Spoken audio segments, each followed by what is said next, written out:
এই কৈলাসপুরে ওই নেকড়েদের দল এলো কিভাবে? এর আগে তো কোনোদিন এমনটা হয়নি। কি করে এলো সেটা বড় কথা নয়, বড় কথা হচ্ছে ওদের থেকে কিভাবে নিস্তার পাওয়া যায় সেইটা। সমস্ত ফসল একেবারে নষ্ট করে দিয়েছে ওরা। আমরা এবার সারা বছর কি খাবো? এইভাবে চলতে থাকলে তো আমরা না খেতে পেয়ে মরে যাব। আমাদের যত তাড়াতাড়ি সম্ভব এর একটা সমাধান খুঁজে বের করতে হবে। হে বাবা মহেশ্বর, এ কি কঠিন পরীক্ষা নিচ্ছ তুমি? আচ্ছা, মহারাজকে গিয়ে বললে হয় না এই সমস্যার কথা? উনি নিশ্চয়ই কোনো না কোনো সমাধান ঠিক করবেন। মহারাজের কত কাজ, তিনি সারাদিন ব্যস্ত থাকেন, তার কি আর এইসব শোনার সময় আছে গো?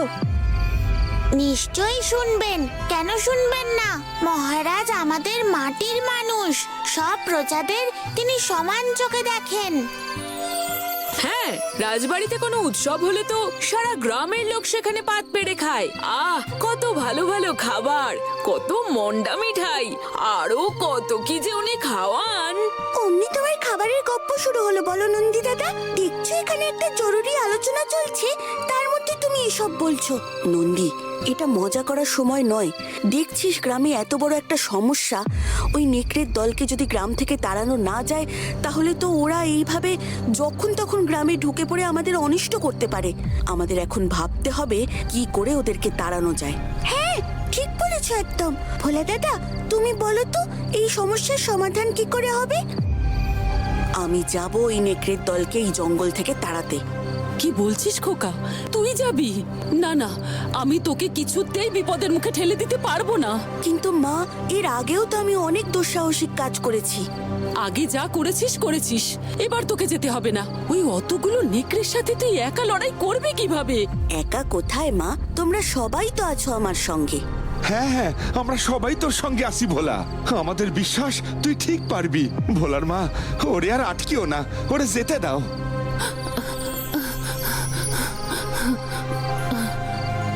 চলো এবার আমাদের সবার আগে ওদের দলটাকে খুঁজে বের করতে হবে।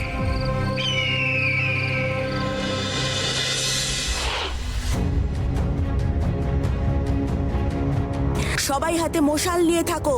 হাতে আগুন থাকলে ওরা আক্রমণ করার সাহস দেখাবে না। চলো।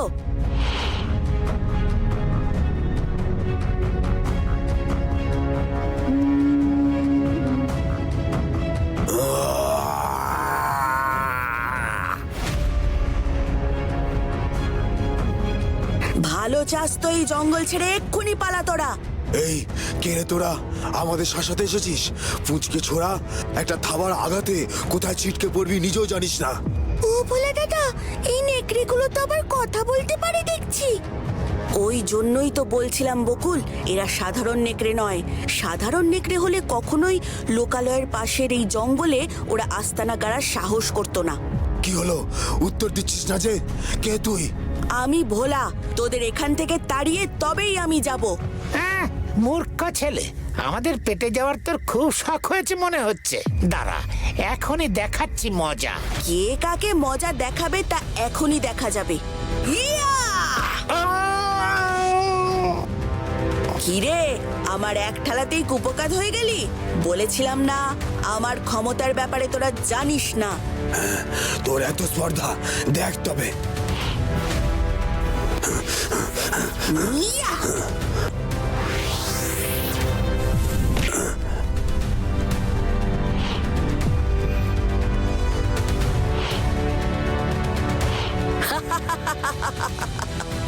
কিরে, তুইও তো পারলি না?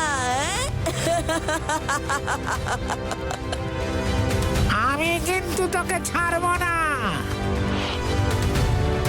কি হলো, সব লম্ফ ঝম্প শেষ তোদের?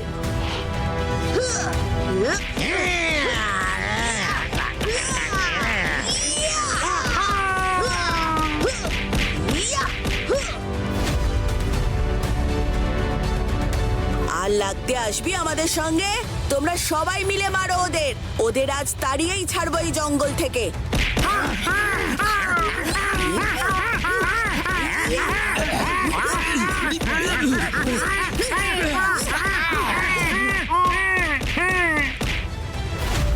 ছেড়ে দাও, ছেড়ে দাও, আমাদের ছেড়ে দাও। আমরা কথা দিচ্ছি, আমরা কখনো আর এই জঙ্গলে আসবো না। আমাদের ক্ষমা করে দাও, ক্ষমা করে দাও। আর মেরো না, আর মেরো না, ভুল করেছি। এবার মারলে মরে যাব। আমরা সবাই এই জঙ্গল ছেড়ে এখনই চলে যাচ্ছি। ঠিক আছে, এইবারের মতো তোদেরকে ছেড়ে দিলাম। পরের বার যদি এই জঙ্গলের মধ্যে তোদেরকে দেখি তাহলে একটাকেও আর আস্ত রাখবো না। ঠিক আছে ঠিক আছে ঠিক আছে, আমাদের মনে থাকবে, আমাদের মনে থাকবে।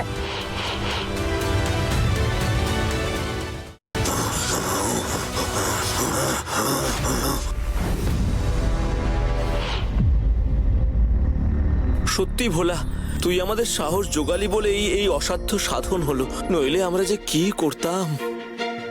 ওই জন্যই তো বলি, ভোলা থাকে যেখানে। অসাধ্য সাধন এখনো হয়েছে বলে মনে হয় না রে নন্দী। তাই এক্ষুনি এত আনন্দ করিস না। আমার মনে হয় এই বিপদ এত সহজে কাটার নয়। আগে আমাদের জানতে হবে ওরা কেন এখানে এলো।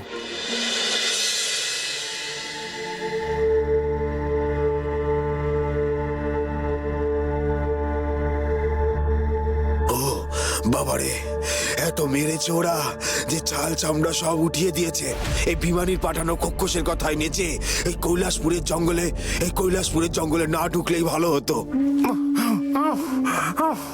যা বলেছিস, তোর তো তবু ছাল চামড়া উঠেছে, আমার তো পাগুলোই সব ভেঙে গেছে মনে হচ্ছে। আমরা নেকড়ে হয়ে মানুষের হাতে মার খেয়ে ফিরে এলাম। ছি ছি ছি ছি ছি ছি ছি ছি। এর চেয়ে লজ্জার আর কিচ্ছু হয় না। আমরা আর নেকড়ে জাতিকে মুখ দেখাতে পারবো? যেভাবেই হোক এর প্রতিশোধ নিতেই হবে। এই প্রত্যেকটা মার ওদের ফিরিয়ে না দিলে আমার মন শান্ত হবে না। কিন্তু প্রতিশোধ নিবি কিভাবে? ওই পুঁচকে ছোড়াটার গায়ে এত জোর দেখলি না? আর এতজন গ্রামবাসীর কাছে আমরা তো কিছুই না।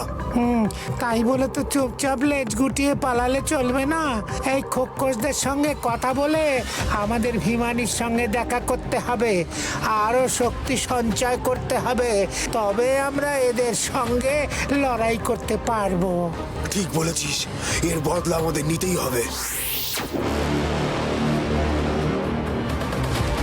ভিমানির কাছে তোমাদের যেতে হবে না, ভিমানি নিজেই তোমাদের কাছে চলে এসেছে। আপনি আমাদের সাহায্য করবেন?